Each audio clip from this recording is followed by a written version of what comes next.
That's a really important aspect of japa. And the mind is taking us away. So this brings up another point, which is a corollary. When the mind is moving forward and backward, when the mind is moving into the future, it's being influenced by passion. When it's moving back, it tends to lament about the past. It's moving into ignorance. But if you want to chant nice japa, you really need to be in sattva. Because sattva is the point where you are present, where you're calm. You're not all over the universe, right? So, our lives tend to be very passionate. Got a lot of things to do. I'm very busy at work, and then I come home, there's so many things to do, and then this weekend there's the wedding, and then there's the yatra, and then there's the program, and then there's the festival, and the kids with football, and I have to repair my computer, and on and on and on. Yes? That's how life has become. To add to the problem, we have mobile devices. So on top of that all, we're in touch with people, right? If you have WhatsApp, then you're finished. It's all over, right? Everybody knows where you are and what you're doing.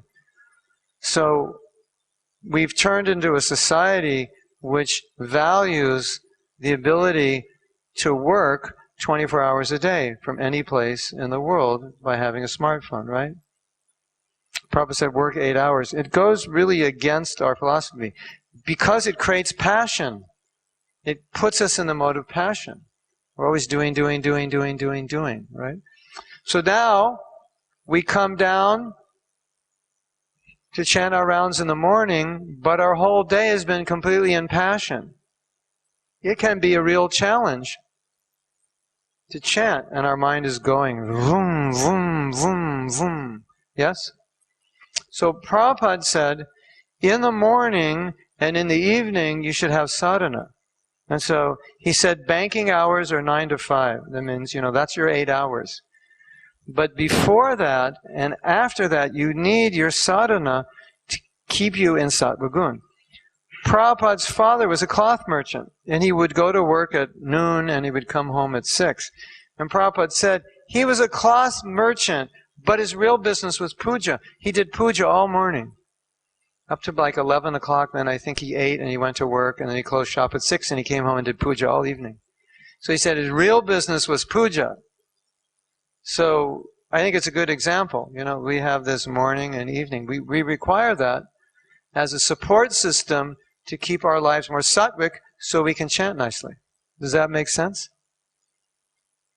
Now, I was saying a while ago, we could come to the point where we sit down to chant our rounds on the very first mantra, on the first bead, we could be completely absorbed for a whole duration of japa. But for many of us, it's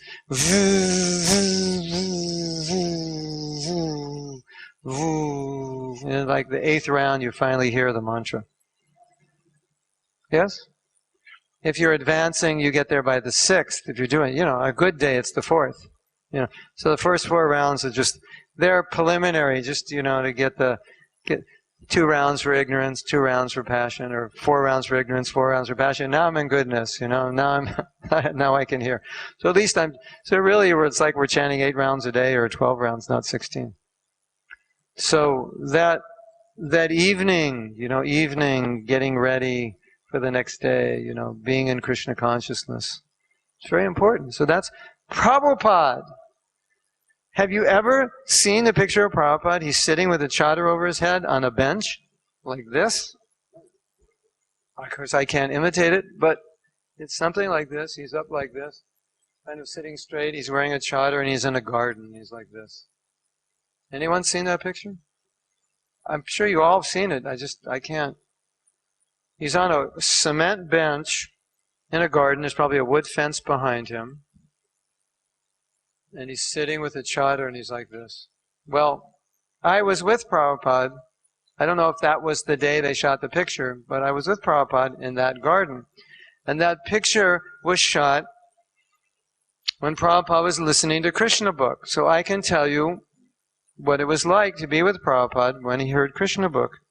He didn't move. Nothing moved.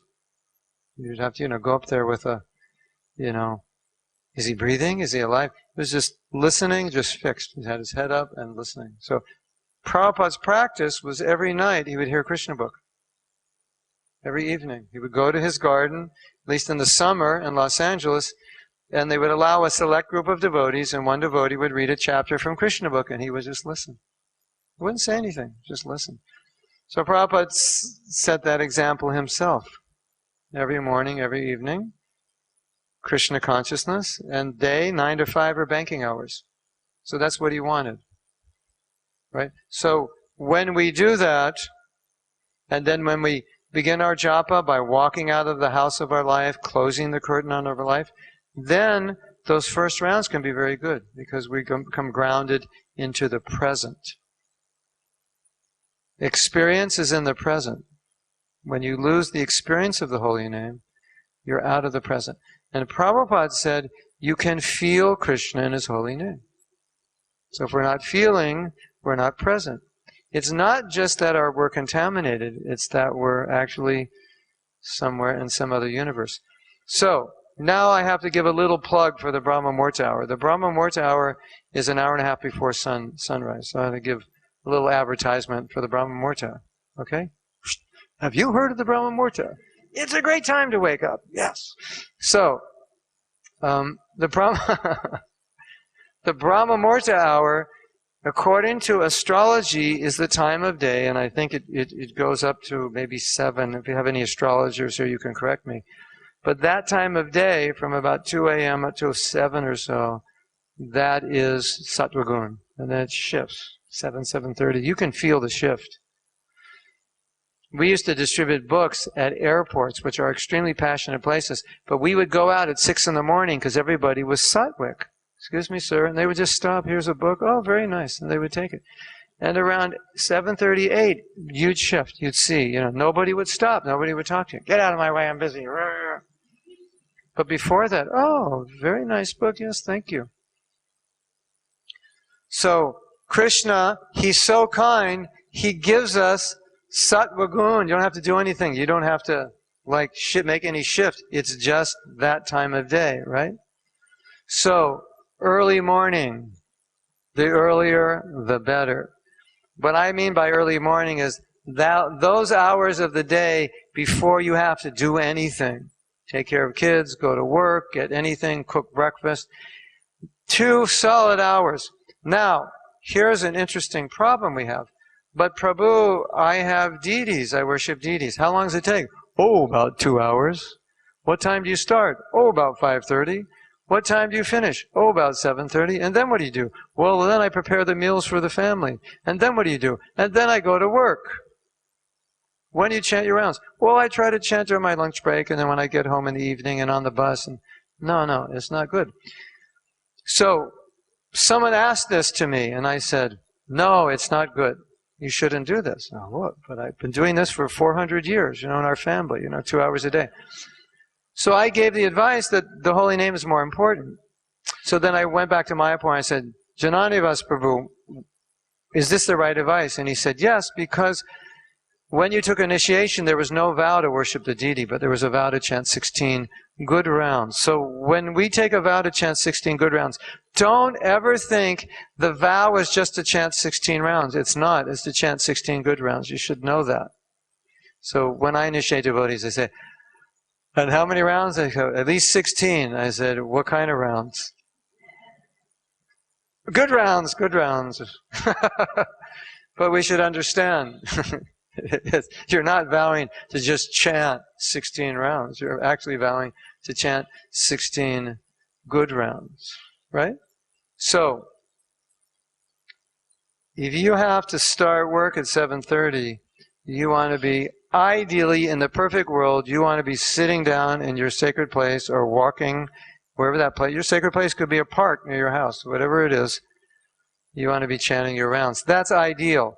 If you can finish 16 rounds before you go to work or before your day starts, those will be far, far superior to the rounds you will chant later. We all have that experience. Does anyone not have that experience? Anyone have the experience that rounds at 11 o'clock at night are actually better than 5 in the morning? Sometimes, but generally no, right? Or rounds, on your lunch break are better than the ones at 5 a.m. Generally not, unless your house is like a train station at 5 a.m. So I'm assuming that 5 a.m. your house is peaceful. So making that so. But the Brahma Muhurta is Krishna's blessing upon all of us. So don't sleep through the Brahma Muhurta. It's the worst thing you can do. It's like Krishna's given you a gift and you're rejecting it. It's so important. So when you become a devotee, you have to change your lifestyle. If you want to do sadhana, especially if you want to get initiated or you already are, you really have an obligation to adjust your lifestyle because you've made these vows. So you have to make the space to commit to your vows, but to do it well also, not just nish nish mam nam ari ari. That's mechanical chanting. Okay? So, now, what time do we start? 9:30. Okay, we're going to have a break. Oh, he said we're going to have a break at 11:30. I think we're going to have a break now. Unless someone else wants to share or anyone has any question. Yes, Prabhu.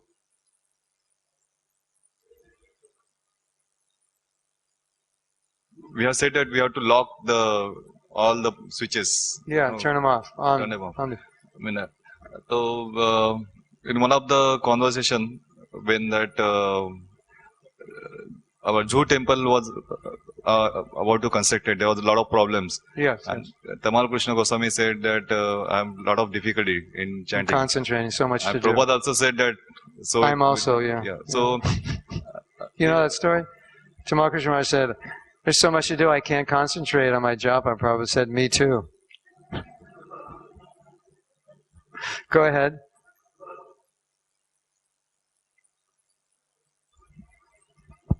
At such times, no, it's a spiritual anxiety. What do we do? Yeah, okay. Yeah. Okay, so he's giving an example that sometimes we're in a situation where circumstantially things are a bit crazy and you're trying to chant and you can't. It's like, something just went wrong or something needs to be attended to. Okay, yeah. That does happen, and we have to make sacrifices. But if you make those sacrifices every day, then at some point it will deteriorate your spiritual life. So what Prabhupada would do with disciples when they had to undergo some difficulties like that, which compromised their sadhana, he would just tell them, I'll maintain your spiritual life. Who wants to hear an amazing story? This story is so good. I'm going to step on stage to tell it. So, how do I know this story? This story was personally told to me by Prabhupada's servant. Prabhupada's servant was in that situation. He wasn't even finishing his rounds. He wasn't his servant, he was the secretary, and he wasn't finishing his rounds. He had so much work to do, and he was so competent, Prabhupada was just giving more and more work. And he was not feeling strong in his Krishna consciousness because of not chanting his rounds and not having much sadhana. Secondarily, he said that he had a very familiar relationship with Prabhupada, being with him all the time for about 1.5 years or 2 years. And in his travels, he saw how all the other disciples had this reverential relationship. And he felt that it was troubling him to have such an intimate relationship because it was hard to serve Prabhupada and with the attitude of awe and reverence because he was always with him. And Prabhupada would just talk to him like a friend because he was around. And he would tell him about his family. He would tell him about the Gaudiya Math, like that. You kind of imagine, you get the scenario? It's just, you're always with him, and so, even though he's your spiritual master, but it's just personal. You're always together. You've been together for 2 years. So between not finishing his rounds, not having regular sadhana, and the relationship being a little too familiar, to the degree that he felt was detrimental to his spiritual life, he wanted to leave his service. He felt it would be healthier. So Prabhupada didn't want him to leave, and Prabhupada said, I will maintain you. Don't worry, I will maintain you. And then the devotee told me something. The next morning in class, Prabhupada said, don't try to make spiritual advancement, just try to please your spiritual master. And he looked right at this devotee.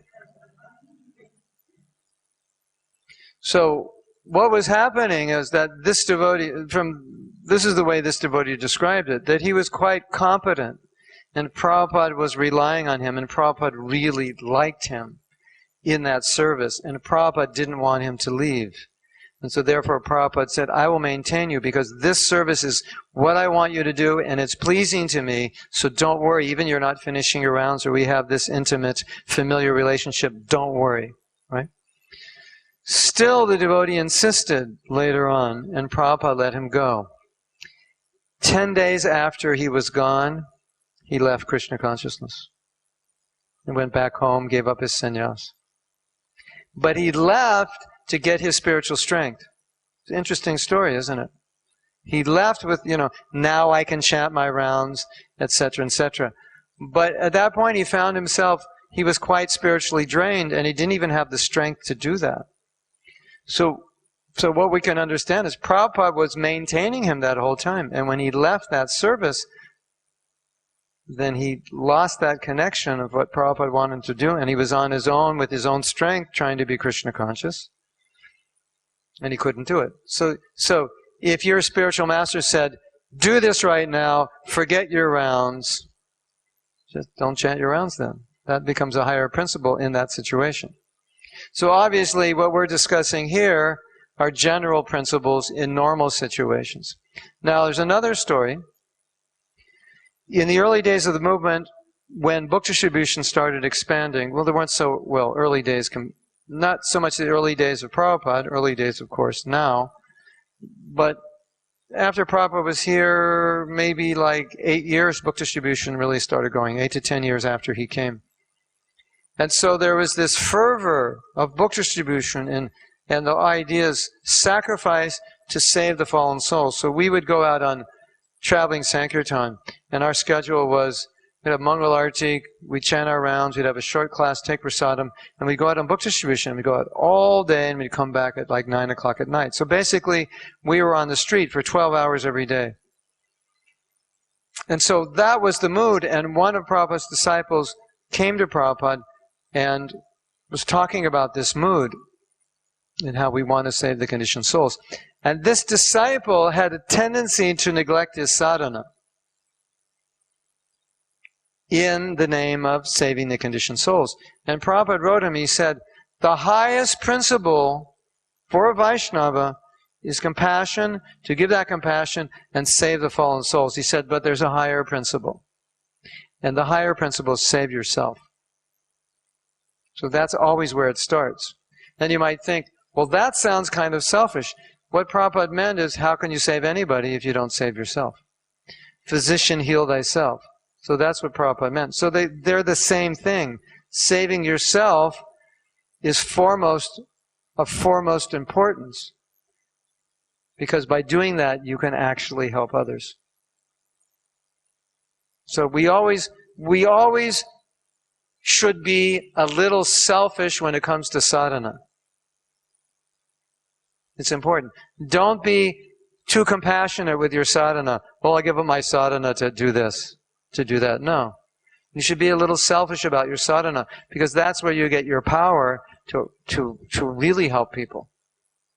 Right? So if your guru tells you don't chant any rounds, well, okay. It's okay. He's not going to tell you that generally. But, so that's a very specific situation. And Prabhupada needed Tamal Krishna Maharaj to do a certain service, and even though he couldn't chant his rounds, it was the same thing. Prabhupada saying, don't worry, I'll maintain you. Lord Gauranga will take you back. In another case, he went to Prabhupada and said he wanted to give up. He said, there's too much difficulty, there's too much trouble. And he said, just give this life to Lord Chaitanya. He'll take you back to Godhead if you do this. So you have that also. Yes, Prabhuji. Microphone. Hare Krishna. Yes. I just remember George Harrison saying once that in order to become selfless, you need to be a bit selfish in the beginning. Yes. And I was also hearing once Hari Shari Prabhu said that Prabhupada always gave specific instructions. And he said there were 7 times Prabhupada told devotees that, not told devotees who are not chanting, and Prabhupada said that's not necessary. And I remember one case was in Vrindavan, was Vibhu Chaitanya Prabhu, and who used to go into the kitchen at 2 o'clock in the morning and come out right in the mid of the night. And Prabhupada said once, and Prabhupada was walking once, and somebody told Prabhupada about Vibhu Chaitanya Prabhu that he's not chanting his rounds, and the Prabhupada was going through the kitchen when he was in the morning walk, and Prabhupada said, who's singing? And he said, oh, this is Vibhu Chaitanya cooking. Prabhupada said, that's nice. He can go back home back to God just by kirtan, just by singing alone. He doesn't need to chant his rounds. So, I just remembered that. I thought just So now what do we do? Everyone's going to think, whoa, that was the best thing I heard in the Japa Workshop. I don't have to chant my rounds.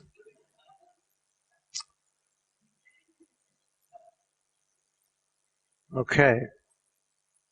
What else? Yes, Avan.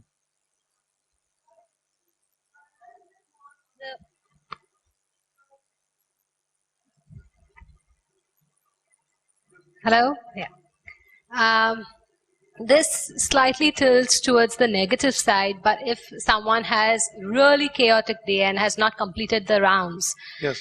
So what would be more worse, not doing it or doing it half-heartedly and just... Very good question. Very good question. She's asking, well, let's say you have a certain number of rounds, 16 or whatever your number is. Well, let's use okay, well, we can use any number, whatever your vow is. And so the question is, you're in this situation where I think what you're saying is, if you're in a situation where completing it would entail chanting poorly, as opposed to like now I have a half hour I could chant really well, the rest of those rounds will be horrible.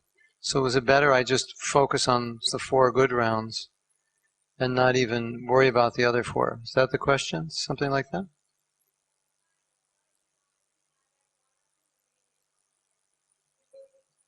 You have a couple rounds remaining to make your quota. But you're like, maybe your eyes are shutting and you just don't have the strength to do it. Yeah, very good question. Yeah. So, okay, well, let's use the example of initiated devotee. He was 14 rounds. He's been busy all day. He has 2 rounds left. It's 10:30 at night. And he's falling asleep, and those rounds are useless. He knows they're useless. So, is it better he just chants 14, calls it quits? I want to answer the question in a number of ways, because one answer to that question that Prabhupada gave is, we'll just make up the other 2 the next day. So now, taking that, we can go back, well, should I chant those 2 in the evening and finish because I made a vow to chant 16? Or would it be better to chant those 2 the next day when I'm wide awake? And I would say, better you chant the next day when you're wide awake, because they'll be better, but don't make it a habit. I want to look at the other question that I was paraphrasing, where let's take the example, you make a vow to chant 16 rounds, but your personal experiences, you only the first 8 are any good, and the second 8 are not, for whatever reason.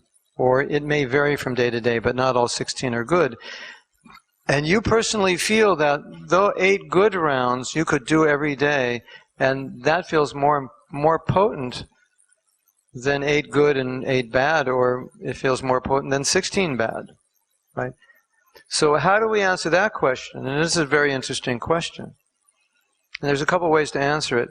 First, I think we can all acknowledge, because we have experience, if you chant 8 really good rounds, you feel more Krishna conscious than 16 bad rounds. And I think we demonstrated this yesterday on the board when we said when we chant poorly, we feel poor in Krishna consciousness. Because we're not really chanting. We're chanting blank mantras.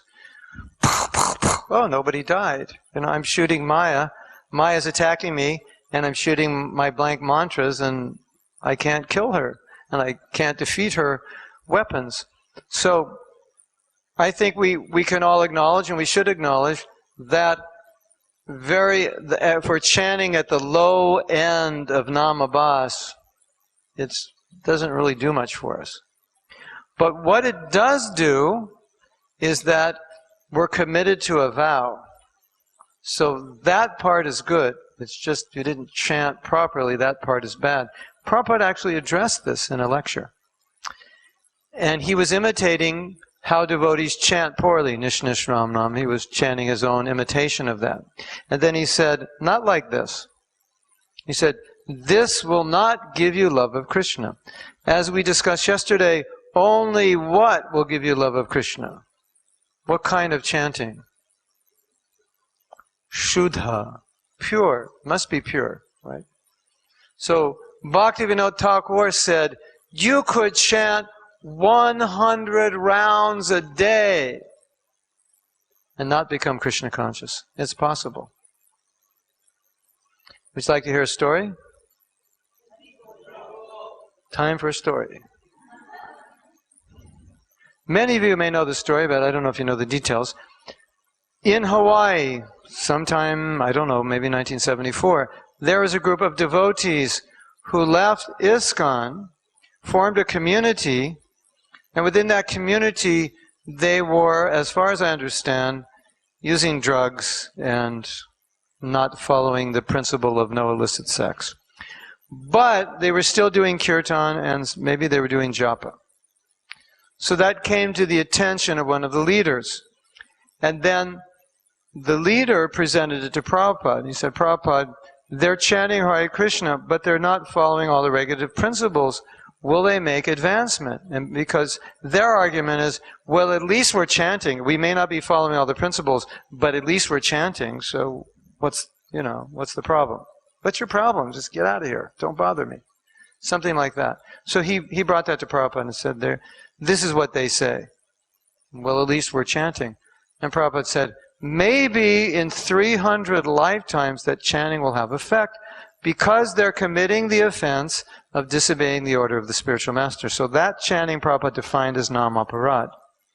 So when you make nam aparad, then 100 rounds a day, even 300 lifetimes, maybe after 300 lifetimes, something will happen. You'll break through. So we can certainly say 16 rounds of nam aparad or very poor chanting is not as potent as even one round of good japa. And we've all experienced that. One round of good japa. You feel like you're ready to take over the world, isn't it? Yes? And 16 rounds of bad japa, you're just depressed, discouraged, you're not energized. So the answer to your question is yes, better chant 4 good rounds than 16 bad, but if you made a vow, you want to keep it. So then now you're not keeping your vow. And this is what Prabhupada said in his lecture.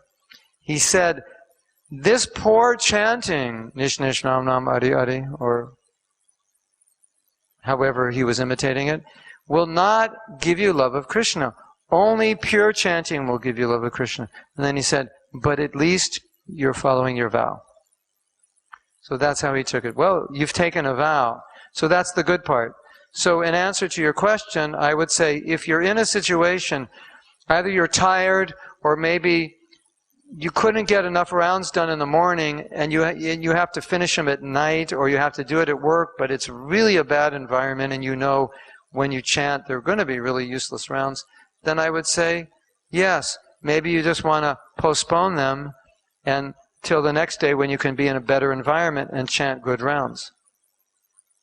I do that all the time. I travel sometimes and it's just, if I don't get my rounds done before I travel or a sufficient number of rounds done, a lot of times they're so bad that I'll just, I may not finish that day. I said, let me just finish the next morning. I can get up early and they'll be much better.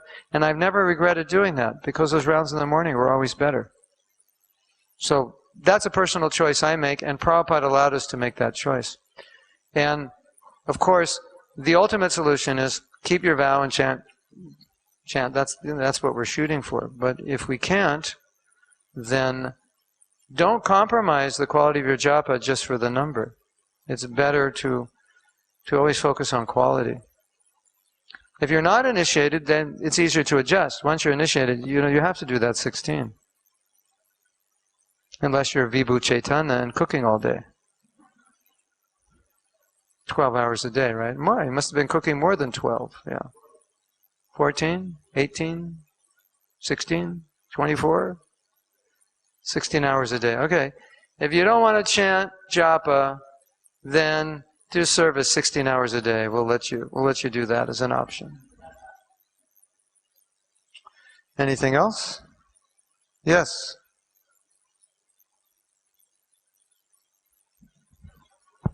Hare Krishna, Prabhuji. Jai.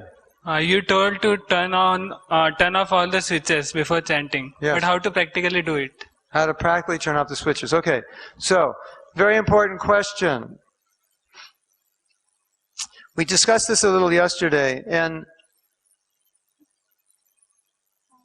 what's important for us is that when the moment of truth comes, early in the morning, when our hand goes in our bead bag, right? You know that moment where your hand first goes in your bead bag and you go... Anyone speak Spanish here? I'm not sure what it says. It says, oh no. It's supposed to say, oh no, 16 rounds again. Something like that. Oh, it's supposed to be, oh no, here we go again. So, when your hand hits that first bead, alarms are supposed to go off. And the alarms are supposed to play a recording that says, it's time to shift into japa mode. And so there's a consciousness that you want to come into. Now, there's one devotee, he spends 2 hours praying before he chants his first round. He prays to the whole disciplic succession, all the way back, and he prays to all his god brothers, especially the ones he doesn't like, for mercy, because he feels that he needs a mercy. He's in a situation where his health is not so good, so he's basically just doing bhajan now, so he has 2 hours to pray. But the point is he's fertilizing the soil before he's planting his seeds of the Maha Mantra, so we need to do that. So don't just grab your beads and nish nish nam nam nish nish nam nam nam nish nish nam nam, you know. You know what I mean? But it's like Namo Vishnupadaya. You know, you're praying to the Goswamis, Panchatattva, you're preparing yourself. You're starting to switch the light switches off. You know, you're making this shift consciously. If you do that, that will make such a big difference. If you just do that. If you don't do anything else I told you, and you do that, that'll make a huge difference. You just shift those lights off of your life, you know. Now it's me and Krishna in the form of the holy name. That's all that exists right now for the next 2 hours. If you could make that transition, you're doing good. So, if your wife had been traveling and she said, when I get back the next morning I need to talk to you at this time, you would also do the same thing. You would turn all the lights off on your life so you could make that time for her. So we're making that time for Krishna. And that's our service to the holy name, is to turn all the lights off. So now we can put the spotlight on him, not on us. So who's the spotlight going to be on when you chant japa? You or Krishna? Sometimes it's on us. Hare Krishna, Prabhuji. In the question which someone asked just before the session was over, regarding chanting and can we postpone our rounds to tomorrow and all that, and then you answered very nicely, giving some examples of Srila Prabhupada, disciples, pastime and so much. So thank you very much for that. But I was thinking, so I thought let me share that. So what happens in my case, I have seen that sometimes when we think of, it's a genuine thing that sometimes we are very tired and there is something, then we have to postpone to next day, sometime 2 rounds, sometime 4 rounds. But I have seen in my case personally that because our mind is so is an enemy of us, it becomes later in habit. So rather than that, because mind is very tricky, he will say, why not do it in a good quality rather than just finishing it. So I was thinking, can this be a good solution? Because there is a question of vow also. So can we do it like this? Let me complete this, and suppose there are 4 rounds I have to chant. I have somehow finished these 4 rounds, but I will do these 4 rounds tomorrow in nice quality also. Oh, that's nice. I like that. Yeah, I'll chant 4 tonight, and I won't count them.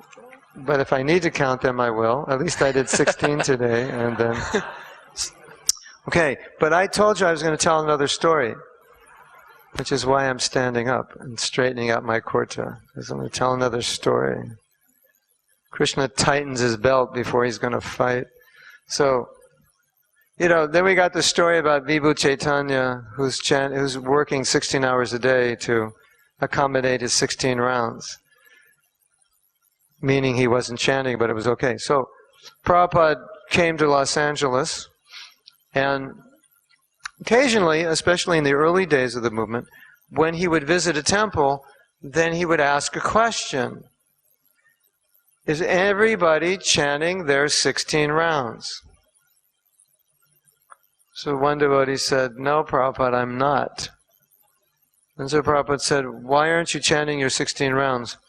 At that time, before Prabhupada came, they just got a new temple, so they were very busy fixing it up. As the devotees here, when I first came here, was it 3 years ago? They were very busy fixing this place up. They're probably still busy, but I think you were more busy then. So he said, Prabhupada, I'm working 20 hours a day. No, I'm working. He must have been working 19 hours. I don't know how many rounds he was chanting. No, I think he said, I'm working 20 hours a day, and I'm only sleeping 4 hours. I don't have time to chant, because there's so much service. Then to make the point that how important 16 rounds are, Prabhupada said, then sleep 2 hours, but you must finish your 16 rounds. Now you might say, wow, that's really heavy, and who can sleep 2 hours? But the point is, I think, the point Prabhupada was making, if you make excuses to not chant 16, then there's unlimited excuses. And of course, sleeping 4 hours is a great excuse. It's a valid excuse. But another way of interpreting that is, I shouldn't be working 20 hours a day, right? I should be working 12 hours. We're doing a marathon here. Okay, 12 hours. And I can sleep 6 or 7. A couple hours for eating, a couple hours for chanting. But Prabhupada wanted to make the point of how important it was. And I have some quotes, and let's go find them somewhere in here. These amazing quotes. See how long this workshop is? So long. It just goes on forever and ever. So, the central role of japa in the practice of bhakti. Why do I have a circus tent here? Because the tent is bhakti and the poles are japa. And the poles hold up the tent. Or the holy name are the poles in the tent. And they hold up the tent, and the tent is all the processes of bhakti. So they're dependent on the holy name.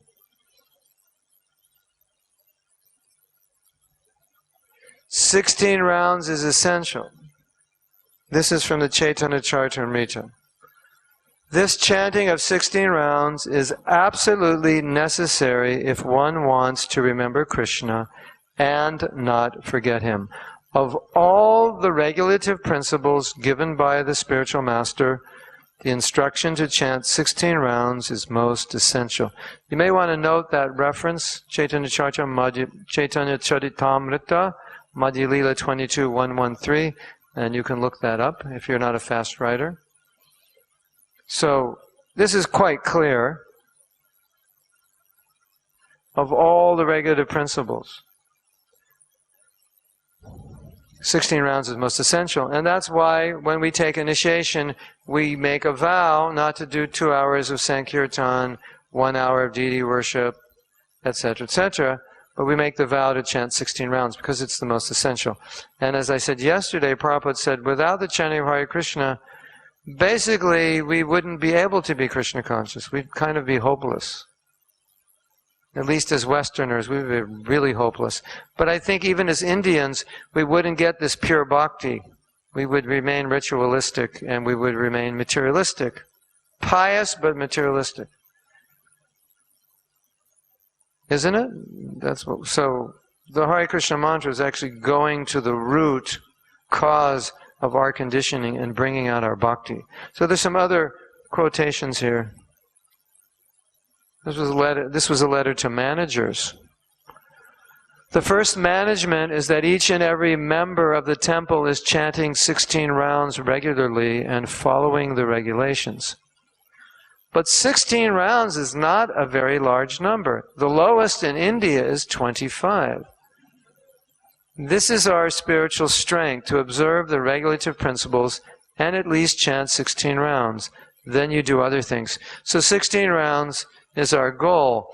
And as many of you know, Prabhupada originally wanted his disciples to chant 64 rounds.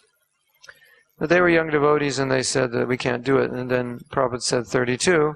They said, it won't happen. And then he said 16, no less. So he made that compensation. But what Prabhupada's pointing out here is that although even he made the compensation, we still believe that 16 rounds is a lot. And sometimes devotees would say, can you make it easier? Can you make it less? So 16 rounds is the goal if you want to take initiation or if you live in a temple. This is what Prabhupada wanted us to do. So if we're not chanting 16, we gradually work up to it. But the point Prabhupada's making here is that don't think it's a lot. By traditional standards, 16 is small. He's saying, look at 25, that's like low. That's the point he's making. Now, one thing I've observed is that when new people come to Krishna consciousness, and you'll meet them, and they'll say, I'm chanting 1 round a day, or I'm chanting 2, right? So, what that means is that it's not easy for them to chant, because they're only chanting 1 or 2. It's obviously, everybody has time to chant more than 1 or 2, right? At least, like anybody could chant at least 4 or 6. So when someone says, I'm just chanting 1 or 2, it means basically they don't have any taste. They're just kind of chanting mechanically.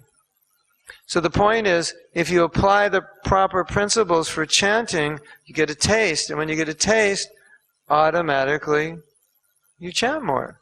It's just, you don't even have to try it. It'll just happen. That's what we said yesterday. I can't chant 16. I can only chant 32. I can't chant less than 32. It's not possible. Right? So, ultimately, 16 rounds shouldn't be something that's forced upon you. It should be something that develops naturally because you like chanting. You developed a taste for it. Right? So, that's the point. So, if 16 seems like a lot, it may be for some of us because we're so busy circumstantially. But if we lived out here and we thought 16 round was a lot, it would simply be an indication that the taste hasn't developed enough yet, that we're relishing it. But if it does, then you'll also say, oh, 16 rounds is nothing.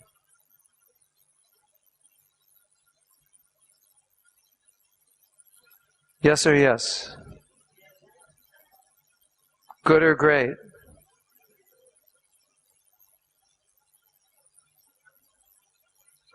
"16 rounds is nothing. In Vrindavan, there are many devotees, they chant 120 rounds. So 16 is minimum. That must be finished. Then rest assured, success is guaranteed." So, this is the magic number. So if you're not at the magic number yet, don't worry. Hopefully, by practicing good chanting, it'll naturally come without any... almost effortlessly. It should come naturally.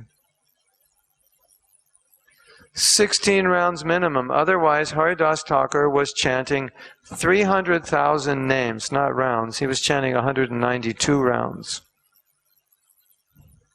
So you have to increase.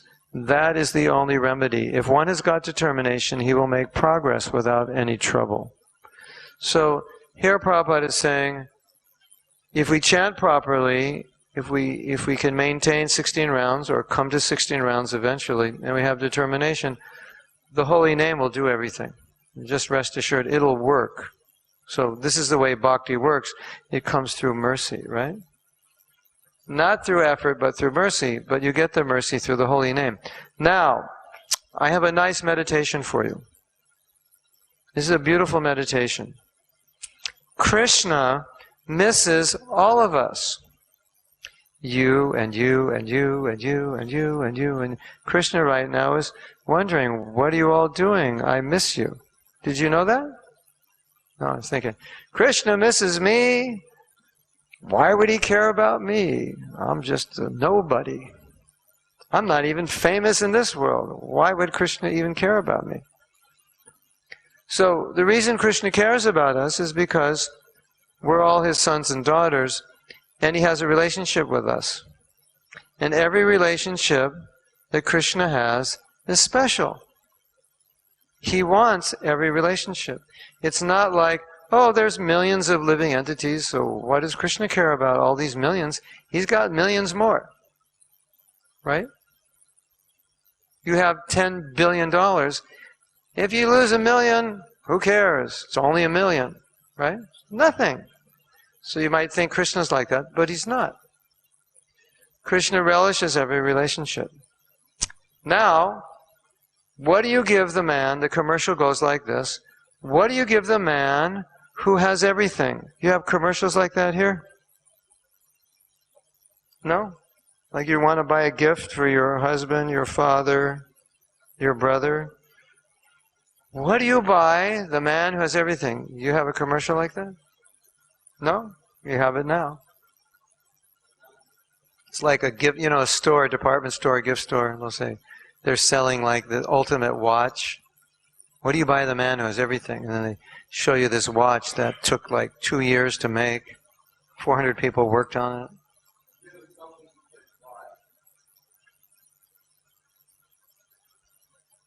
It doesn't work for my analogy.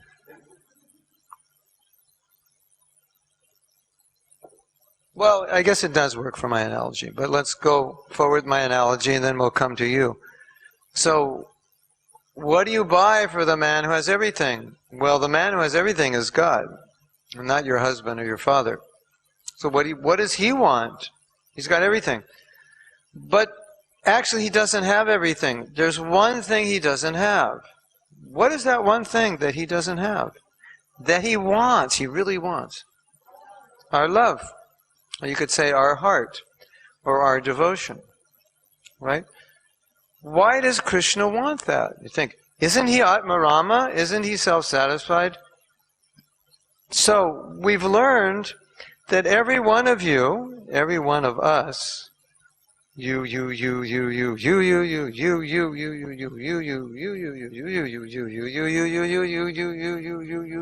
and you, all have a unique relationship with Krishna. The word unique means one of a kind. Each one of us has a unique relationship.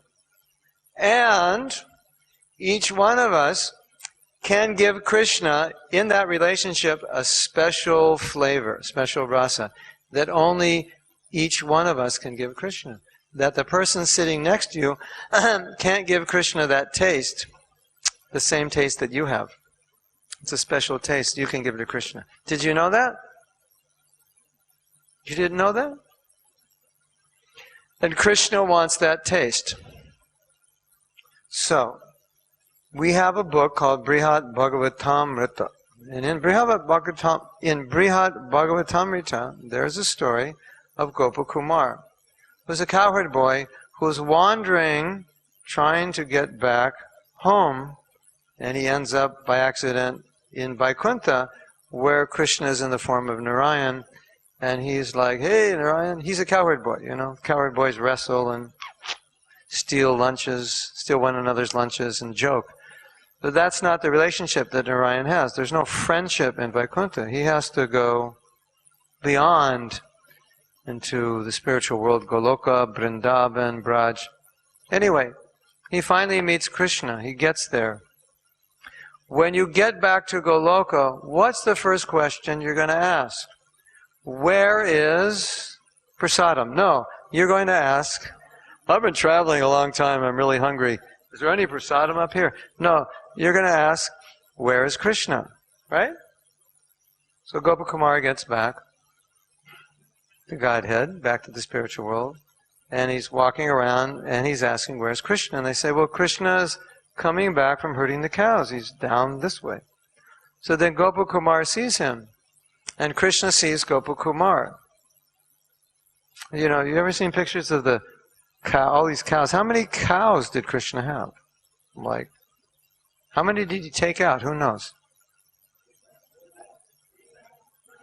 9 lakhs. So he has 9. So there's a scene of 900,000 cows.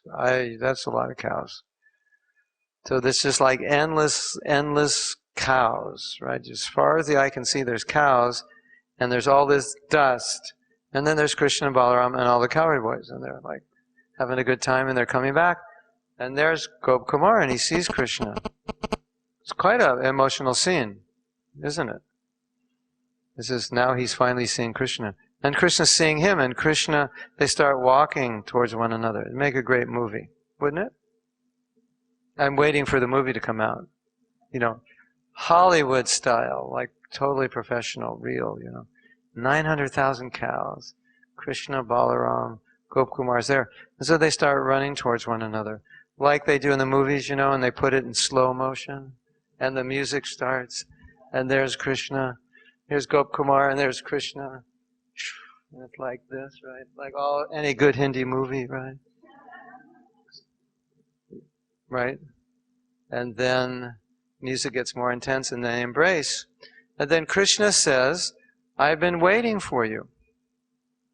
And then the song comes, you know, I've been waiting for you. And the hit song of the movie, right? So the point is that as Krishna said, I've been waiting for you, he's saying that to us.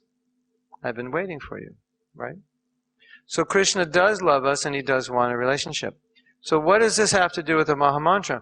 Well, the Maha Mantra is the way or the means Krishna is using to get us involved in the relationship. Because we're not very involved, are we? I mean, how involved were you in the relationship with Krishna growing up?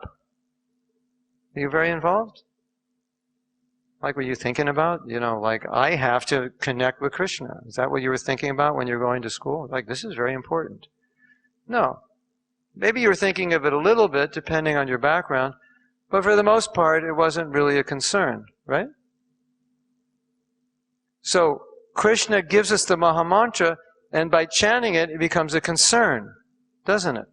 And the more you chant it, the more it becomes a concern. So, if we look at the Maha Mantra as Krishna extending himself, extending his love to capture us and capture our heart, because he wants it, then we can see the Maha Mantra as the personified love of Krishna, as he extends his self to us.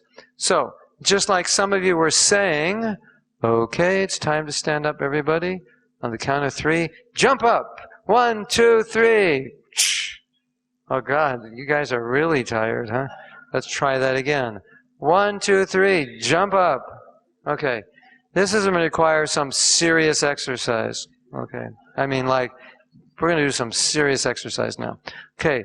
On the count of 3, I want you to jump as high as you can, while chanting the name Gauranga. Are you ready? Raise your hands in the air. 1, 2, 3, Gauranga! Okay, let's go a little higher. Let's try it again. 1, 2, 3. Gauranga! One more time. 1, 2, 3. Gauranga! Okay, that was just a warm-up. Now, I want everyone to go down like this. Squat down. Squat down, sir, madam. And I'm going to ask you to do the same thing. Jump up. Wait till I give you permission, or you have to leave class. Okay. On the count of 3, you're going to jump up, but you're going to end up in the same position. So you have to jump up and jump down. This is the exercise of the South African Army. I learned because I lived in South Africa, and they told me. Now, if you feel this is going to be too hard, you might get a heart attack or something, you could modify it, or you're going to sprain your ankle or pull your muscles.